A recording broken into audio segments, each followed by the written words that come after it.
content de vous retrouver dans ce mot pour aujourd'hui. Je voudrais vous encourager à faire un bon investissement aujourd'hui. Je reçois tellement de publicités qui nous disent qu'aujourd'hui, tous les investissements passés ne sont plus valables et qu'il faut investir dans de nouveaux investissements. Plus de pierres, plus d'investissements personnels, mais du locatif, plus d'argent. Mais aujourd'hui, on parle de Bitcoin, de crypto-monnaies ou autres. Et on nous dit que tous ces anciens investissements, ces placements sont obsolètes et qu'ils ne valent plus rien.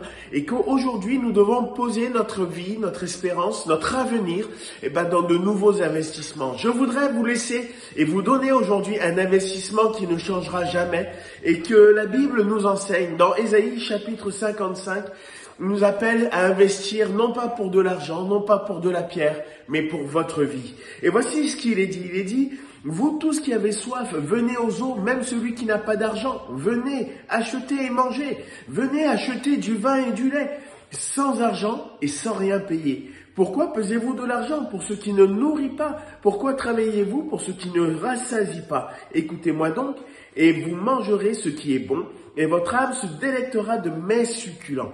Et ça, c'est la proposition qui nous est faite encore à travers l'évangile. Mais si vous le comprenez bien, on ne parle pas de choses, de biens matériels, quoique Dieu est capable de pourvoir à vos besoins. Dieu est capable de pouvoir intervenir dans votre vie, mais il demande d'abord d'investir pour votre vie. Parce qu'un homme pourrait avoir de l'argent, une maison, des biens, mais ne pourrait pas avoir le bonheur dans son cœur, ne pourrait pas avoir une satisfaction dans son cœur. Mais lorsqu'on confie sa vie à Dieu, Dieu est capable de bénir notre vie, notre cœur. Et la Bible nous dit qu'il est même notre Père et que s'il pourvoit même aux oiseaux du ciel et aux lys des champs, à plus forte raison, nous accordera-t-il ce dont nous avons besoin. Dieu nous accorde sa grâce.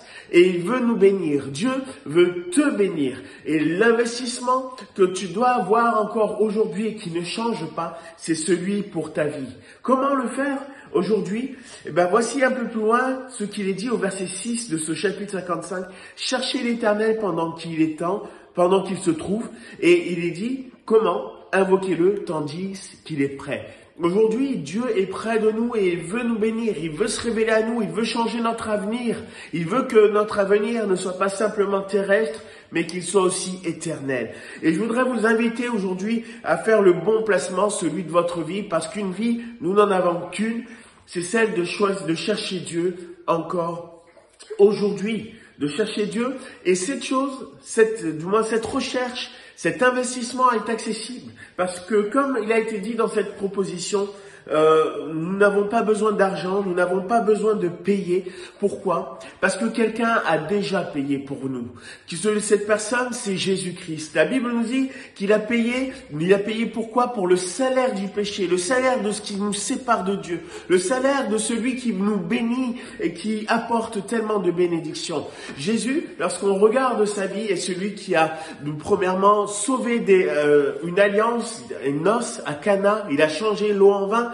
Il est celui qui a guéri les aveugles, il est celui qui a relevé, qui a béni ceux qui étaient les lépreux et les boiteux. Il est celui qui a annoncé une bonne nouvelle aux pauvres. Il est celui qui nous accordait encore une grande grâce. Et aujourd'hui, cette grâce nous est encore offerte. Ceci a un nom, c'est le salut. Dieu veut nous sauver du péché. Et en nous sauvant du péché, il nous sauve du malheur, il nous sauve de celui qui veut notre perte, notre destruction. Et combien même nous avions les plus grandes richesses du monde, garderait nos cœurs malheureux. Jésus est venu pour nous sauver. Et aujourd'hui, je voudrais vous laisser cette recommandation. Cherchez-le pendant qu'il se trouve. Aujourd'hui, c'est le choix que nous devons faire et que nous devons mettre en action dans notre vie qui peut changer votre lendemain. Un bon investissement, ce n'est pas forcément de la pierre, mais réalisez que ce qui a la plus grande valeur sur cette terre, et Dieu lui le savait, c'est votre vie. Alors que le Seigneur vous bénisse et je vous dis à très bientôt.